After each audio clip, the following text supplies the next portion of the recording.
Hi everyone, Meta Anime here. Hope you are doing well. Today I am going to tell the story of a film called Letter to Momo. Before we go, this video contains spoilers.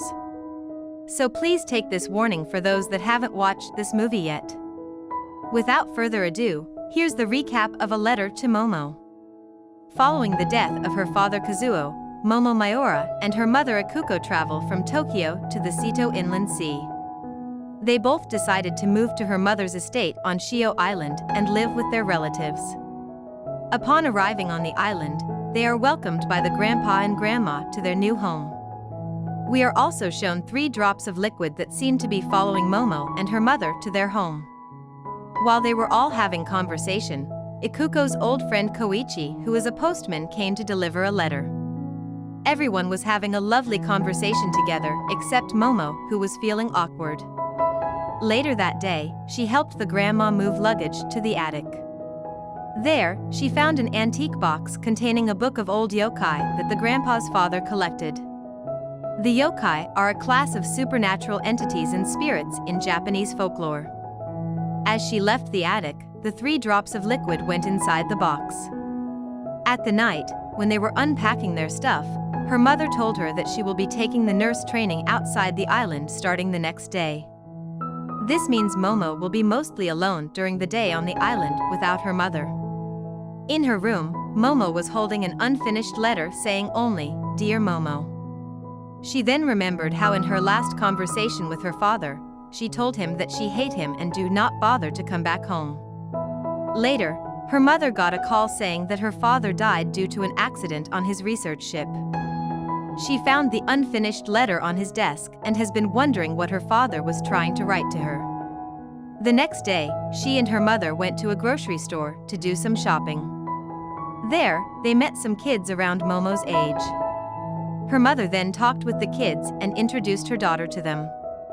The boy is named Yuta and the little girl is his little sister named Umi.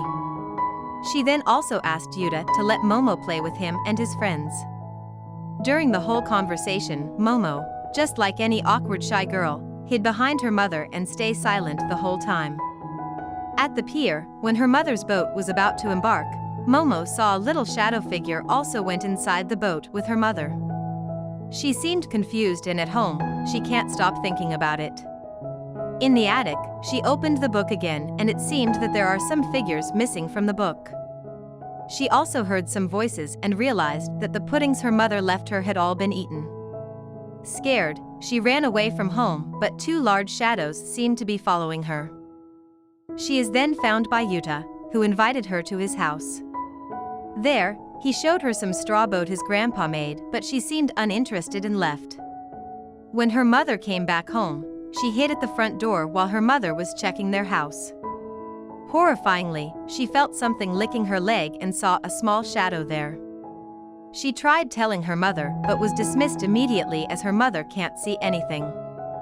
The next day, Yuta and his little sister brought Momo to see other kids on the island. All the kids started jumping down to the river for a swim. However, Momo just left them all without saying a word as she was afraid. On her way home, the rain started pouring down, and she had to take shelter somewhere. While waiting for the rain to calm down, she heard 2 voices beside her. The 2 shadows she usually saw started to get clearer and eventually, she can see the 2 yokai clearly. This obviously scared Momo, who ran away immediately from the scene. At home, the grandpa told her about how his father used to see the yokai. She curiously asked him what to do if they see a yokai. He then told her to just be brave and glare right back at them as they are actually cowards. The next day, Momo mustered up some courage and confronted the 3 yokai. One of the spirits then introduced themselves as yokai sealed within the book for millennia and was unleashed when she opened the box earlier. The huge spirit is called Iwa, the skinny one is Kawa and the tiny one is called Mame. However, Momo is still in a panicked state. She still attacked them and accidentally a piece of wood fell from Kawa. Iwa told her that it was an important sign of clearance and basically it would really be bad if she break it. She made the 3 yokai leave the house by threatening to break the wood. But that didn't last long, they still came back to her house later. When she tried to break the wood, Kawa warned her that the yokai will be dead if she break it. Kawa knew well that Momo would not have the heart to do it. She then started her daily life routine together with the three yokai together at her house. One day, she came to Yuta's house to secretly return Umi's raincoat that Mame stole, but was found out by Yuta and Umi, who apparently can see Mame. Momo then immediately left together with Mame. Later that day, she went to jump into the river alone. She was reluctant at first, but was then pushed by Iwa to make her feel more confident. After seeing Kawa stealing some crops from the fields, she told him not to steal, but was then asked to find another solution for their food. They then went together to the mountain to find some food. On their way, they saw a boar family and took their babies.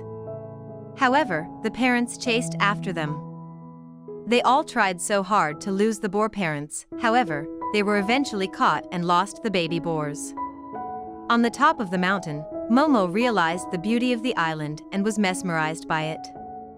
At night, she gave the three yokai food she bought using her allowance. After Momo and her mother fell asleep, the three yokai were having a conversation. Apparently, the story that they were yokai sealed in the book for thousands of years was a lie. They are actually yokai sent by the sky to protect Momo and her mother. The next day, Mame was responsible for writing a report to be sent to the sky. However, being the illiterate that he was, Mame was not able to write anything. At home, Iwa saw the final letter Momo got from her father while he was looking for Mame. He thought that Mame ran away with the report half finished and decided to finish it. Iwa then took the letter and wrote that Momo and her mother as well. Momo then came home only to find Iwa and Mame dancing very weirdly. They were doing a ritual to send the report to the sky. Momo then joined the dance too after Mame begged her. The letter then mysteriously flew and disappeared, much to Momo's surprise. Momo then found out that they can send a letter to the dead and asked Iwa to send a letter to her dad. However, she can't find the letter as it has been used as the report letter by Iwa. Iwa pretended to not know anything about the letter and helped look around the house for it. This made Momo forget a promise she made to meet up with Yuta and Umi at the river. The next day, Momo found out that the yokai had been stealing crops from the farmers again. And this time, she found out that Kawa has been taking the mirror, which was a special gift her father gave to her mom.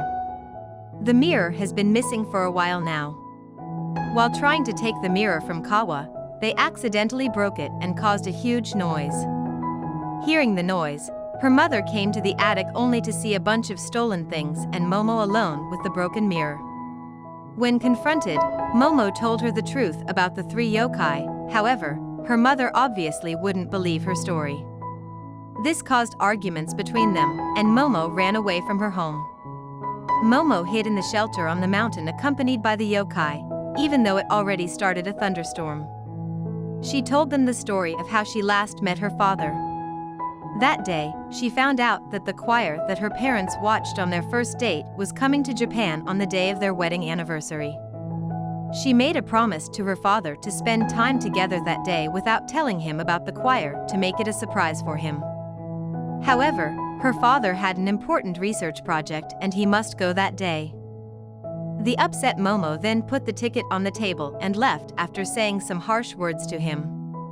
Hearing that, Iwa apologized to her for sending the letter her father left her to the sky, further revealing their roles to Momo.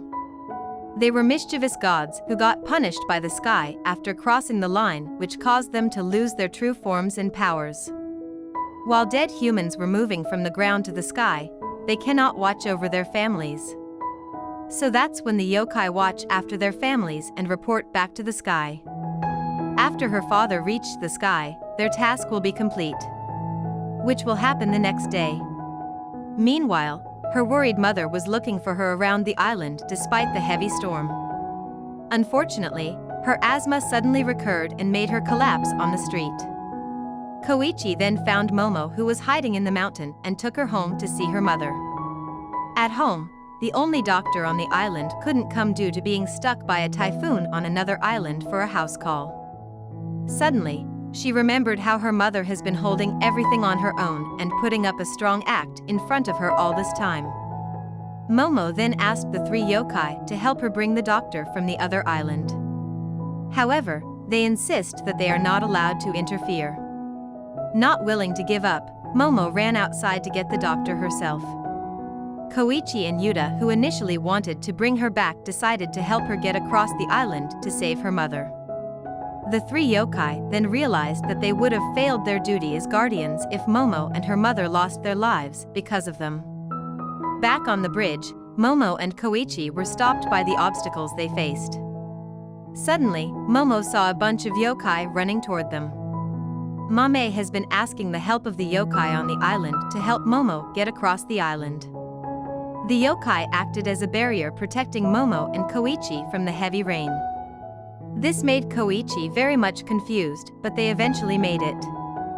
The next day, Momo bid farewell to the three yokai and left them a letter to be given to her father. At night, Momo and her mother were going to a festival and finally made amends there.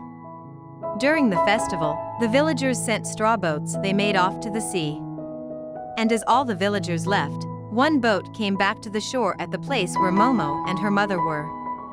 In the boat, there are letters, with the first one being the original letter that her father made to her saying only "Dear Momo." And the second one has a message from her father saying how he was proud of her and that he will always watch over them. The words in the letter then disappeared after a while. Momo and her mother then hugged each other while missing their father and husband together.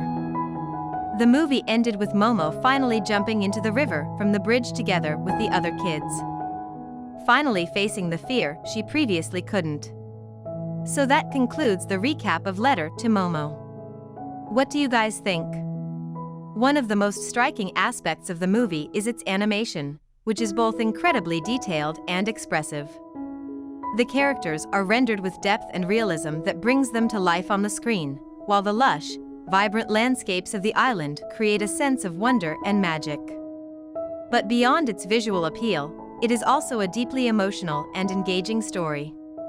Momo is a relatable and sympathetic protagonist, and her journey through grief and self-discovery is both touching and inspiring. The spirits are also wonderfully realized characters, with distinct personalities and quirks that make them both funny and endearing. Overall, the movie is a delightful and moving film that is sure to resonate with viewers of all ages. Please tell us what you think through the comment section. If you like this content, please leave us a like and share them with your friends. Thank you for watching, until we see you again.